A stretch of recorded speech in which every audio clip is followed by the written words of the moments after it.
Estão contratando por execução. Prepare verificação do automóvel no programa serial produto.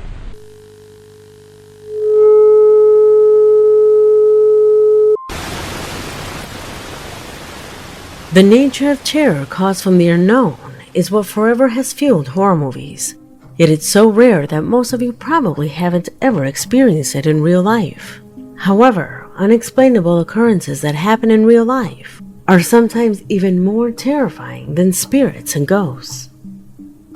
Have you ever received an Amber Alert, or its equivalent in your country? An Amber Alert is a warning that reaches people's cell phones who are in the United States, whether they are residents or not. There is no more uncomfortable feeling than coming to the United States for the first time and knowing that a person has been kidnapped near your location.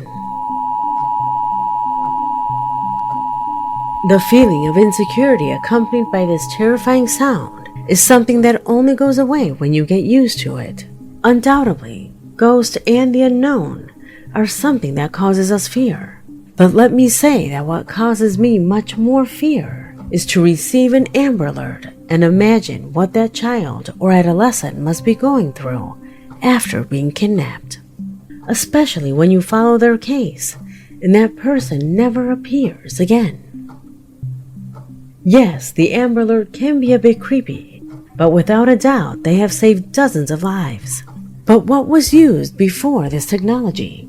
How is it that the residents of a specific area were notified that someone had disappeared? Well, you see, before smartphones, this kind of thing was reported on television. Missing Juanita Estevez, now age 16, last seen Yuba City, California, November 27, 1984. Call 800-843-5678. This was the common way of informing missing persons and thus notifying the community. However, in television history, there was a missing person announcement that was presented at the end of a broadcast. A sign-off that froze the blood of all those unfortunate souls who watched it.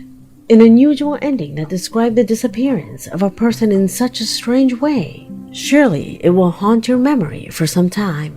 Today we present The Disappearance of Joanna Lopez.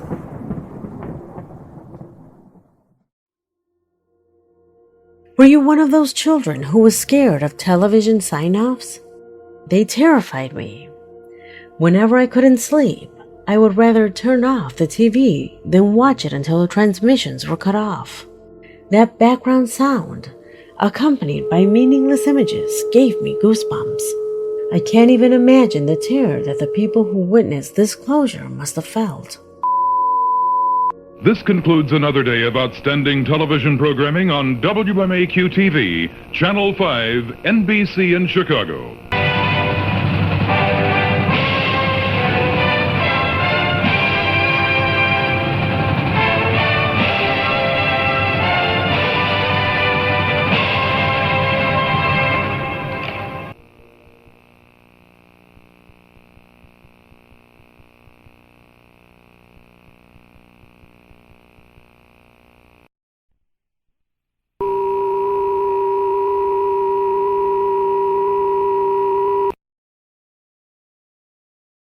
Joanna Lopez.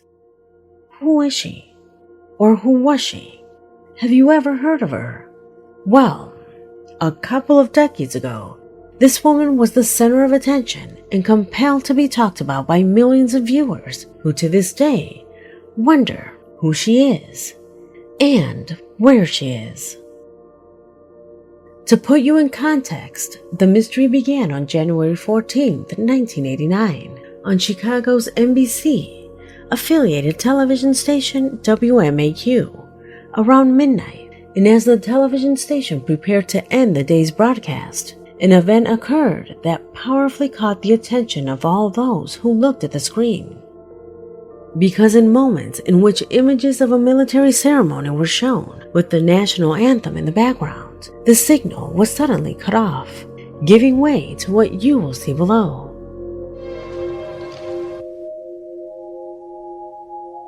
It's as if someone had interrupted the signal.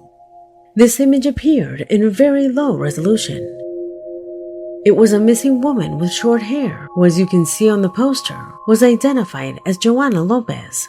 The image adds, "Call 312-744-5594.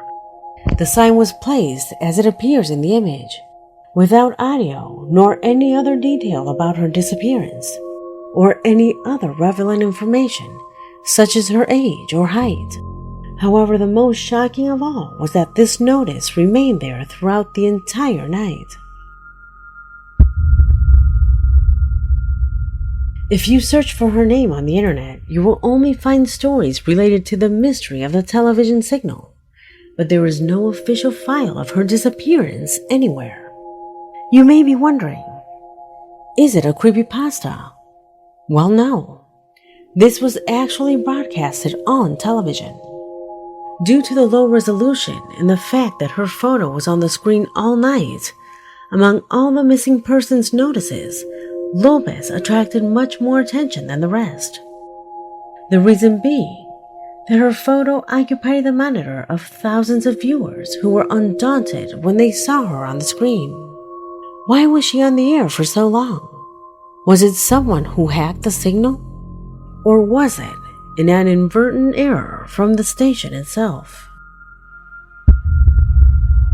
Whatever the reason may have been, the truth is that everyone thought that such publicity to find Joanna would bring about prompt information of her whereabouts. However, the only thing it achieved was to deepen the mystery, since absolutely no one knew who this woman was. No acquaintances, friends, or relatives appeared. Simply no one knew of her existence. The fact that this photo was available to millions of people throughout the state of Illinois ended up being more of an enigma than the end of her case. Joanna Lopez never appeared. A mysterious situation that, believe it or not, would repeat itself some time later. It happened 2 years after the first incident. This time, it was 1991, on the same television station, at the same time, and also in the middle of broadcasting the national anthem. As if it were a ghost that had already been forgotten, the face of Joanna Lopez reappeared on the screen again to terrify everyone who watched the show at that time. Imagine falling asleep with your Catholic television on, and waking up seeing that face once more. On this occasion, with a somewhat clearer image, the notice reminded viewers that this woman was still missing. In an image without music and without physical characteristics that would describe her, only a basic poster that once again stayed for hours looking at people until sunrise. Many called the WMAQ station to find out more details about Joanna. However, they never received an answer from the television station. Perhaps out of embarrassment at admitting that someone had tapped into the signal, or even that it was another inadvertent error in programming. The fact was, there was no official information given on it. With the passing of time and the eruption of the internet in our lives, if you investigate websites such as NAMUS, NCMEC, and Charlie Project, no disappearance is found registered with the name Joanna Lopez in its database. Or if you Google Joanna Lopez missing 1989, the search does not find any news or article that covered or inquired about her disappearance. Many years later, specifically in 2001, on Channel 5 in Mexico, something similar happened, but with a different person.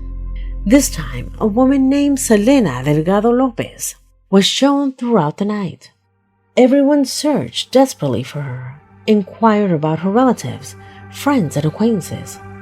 However, like Joanna, Selena was never found, nor had anyone heard of her. What could they have in common? I think you already know the answer. Well, they both have the last name Lopez.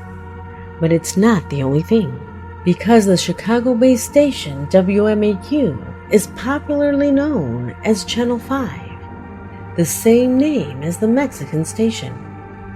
What do you think? Could it be mere coincidence? Could there be a link between the two cases? Was it part of a social experiment to see how much society interfered in a situation that was foreign to it?